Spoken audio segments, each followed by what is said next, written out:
In my last videos, I went over how to manage and plan your content, apply a YouTube marketing strategy to stay consistent, write your YouTube scripts faster, plus how to launch a solo podcast on Substack for free. I shared a high-level workflow in the Notion video, but I've changed my process a few times since then. So today I want to bundle up all those topics and give you a quick walkthrough of my streamlined workflow. If you haven't figured out a system yet, by the end of this, you'll have a simplified process that will help you get your content out there without spending hours or days each week. And this is especially for you if you want to focus less on YouTube algorithms and more on brand awareness or lead generation. The first step is to pick a topic from the idea bank. This is from the Notion template. There's a page inside the template where you'll add all your ideas, and you'll also find some AI prompts in there to help you generate more ideas. But here's a prompt you can try for now. I am a title. I help my audience to do this so they can benefit from this. These are my topics. These are the services and products I offer. Generate 10 ideas that my ideal clients and audience have about working with my title. Include FAQs, common problems, fears, myths, desires, excuses, or roadblocks. This should give you enough ideas for the next 90 days. So in my idea bank, I organize all my evergreen blog posts, emails, and Twitter threads, and then group them together under themes related to marketing, business, or software tutorials. I also add any ideas I come across on YouTube or Pinterest for inspiration. Since I created those posts, not much has changed, just maybe the tools, so I can turn them into videos or audio. So from those ideas, I pick a topic and do a brain dump. Then I write the outline, and this includes the intro, the main content with bullet points, and the ending. Lastly, I do a little bit of research to fill in the gaps, and you could set a timer for this so you're not stuck in a rabbit hole hours later. If I need a detailed script or I'm stuck, I use ChatGPT to help me with the brainstorming. You can find the script outline in the Notion template or in Google Docs. The link is in the description below. For video titles, I pick a few from the title templates. For the thumbnails, I designed 2 or 3 thumbnails in Canva. We now have the option to add 3 thumbnails for testing, so we don't have to spend too much time trying to make the perfect thumbnail. So you can create 3 and let YouTube choose the best one. The main idea in this phase is to use the templates and the writing prompts, so there's no more overthinking. This means I have the title templates that I can quickly fill in the blanks, thumbnails ready to use in Canva. Just replace the image and the text, plus the project folders on a desktop and in CapCut. So I could just copy the folder with all the assets to create a new project. Moving on to recording. Since I'm off camera, there's not that much setting up I have to do.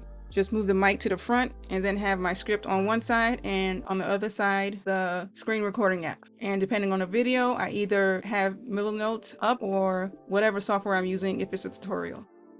For editing, I use CapCut since it now has text-based editing. I start with the rough edits first by cutting out any ums, pauses, or repeats. I then start on the second round of edits. For audio, I add the music track first, so that's now ready to upload to Substack for the podcast. You can search YouTube for royalty-free instrumentals or sites like Pixabay to use for your videos. For videos, add the graphics, slides, B-roll, transitions, text overlays, and the end screen. Make sure you learn all the shortcuts for whatever editing tool you're using so you can speed up this process. After that, I review the video one last time to get the timestamps and to make any last-minute changes before I upload it to YouTube. Now onto publishing. In that Notion board, you'll find a video description template where you can fill in the info. So the summary, links mentioned like the blog post, or to watch another video, the timestamps, and any other resources related to the video. I add the title and the description, upload the thumbnails, pick a playlist, add cards, and the recommended video viewers should watch next for the end screen.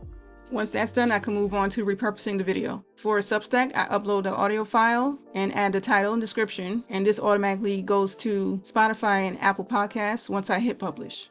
You can watch this video here to set yours up in Substack. There's also a way to extract clips from your video, so you can use that for short form content. Next, for the blog, I copy the podcast or video template inside WordPress. If you're using WordPress, you can use the duplicator plugin for this. I add the YouTube video or the audio, a summary with the links mentioned, and the full transcript below that.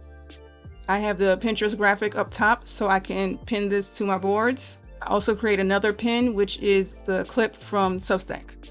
So that's one YouTube video that I can use for the blog, Pinterest, and then Substack for the podcast, which also sends it to Spotify and Apple, also sends emails to the list.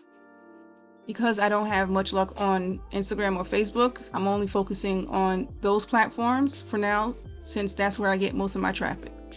So that's it for the workflow.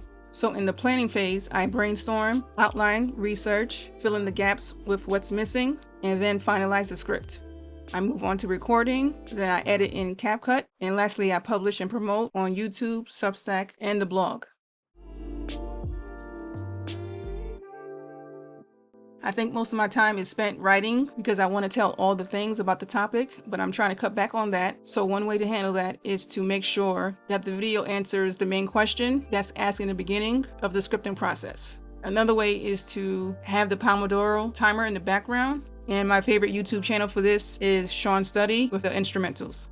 So with this prep workflow, you'll spend 2 hours on each video, max 3 if it's a longer form video. But if it takes you longer than that, use the timer to track what's taking up most of your time, and then figure out a way to simplify that process. Now with this process down, I want to challenge myself to post more videos. So my next goal is to publish 30 videos in 30 days. You can follow this playlist here to see how it goes.